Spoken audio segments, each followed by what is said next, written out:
L'ordre national de la Légion d'honneur a été institué par Napoléon Bonaparte en 1802. L'empereur qui a abdiqué le 20 avril 1814, soit il y a 2 siècles, presque jour pour jour, était hier au cœur d'une reconstitution historique jouée par 500 figurants dans la ville de Fontainebleau, un spectacle exceptionnel auquel ont assisté Vivien Roussel et Delphine Arzian. Ils aiment remonter le temps. Ce matin, nous sommes en 1814.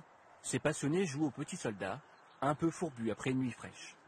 Voilà, j'ai replié le lit sur le côté pour pouvoir se préparer le matin. Vous avez dormi là, sous la tente? Ouais, sur la paille. Comme à l'époque? Comme à l'époque, ouais, sur la paille au plein sens du terme. On n'a pas de montre, on n'a pas d'électricité, on essaie d'avoir moins de plastique autour. Pas de téléphone portable? Pas de téléphone portable surtout. L'empereur commence sa journée par une revue des troupes. Vive l'empereur! Vive l'empereur! Vive l'empereur! Vive l'empereur! Les soldats, fiers, guettent une récompense de Napoléon. Je vous ai donné votre solde hier, non? Vous l'avez bu? Oui, hier soir. Et vous l'avez bu? On était 300, 400 à boire. Ah oui, c'est 440 francs. Bon, je vous redonne 40 francs. Merci beaucoup.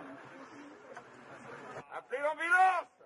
Ah, vous voulez m'arracher la jambe? Très vite, ces hommes deviennent de grands enfants et se prennent au jeu.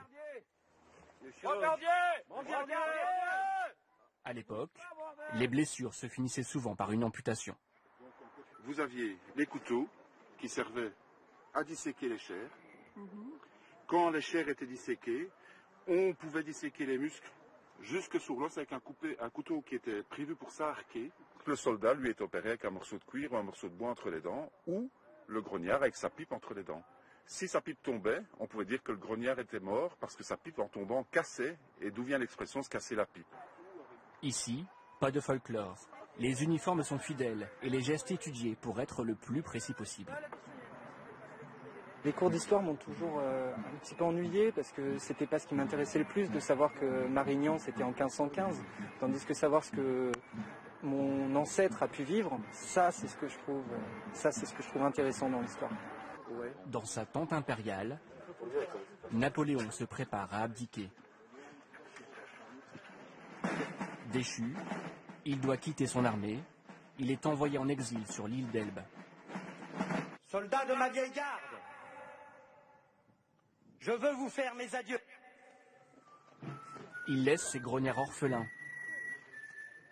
La scène est rejouée à l'identique. 200 ans après, l'émotion des soldats d'un jour est encore présente.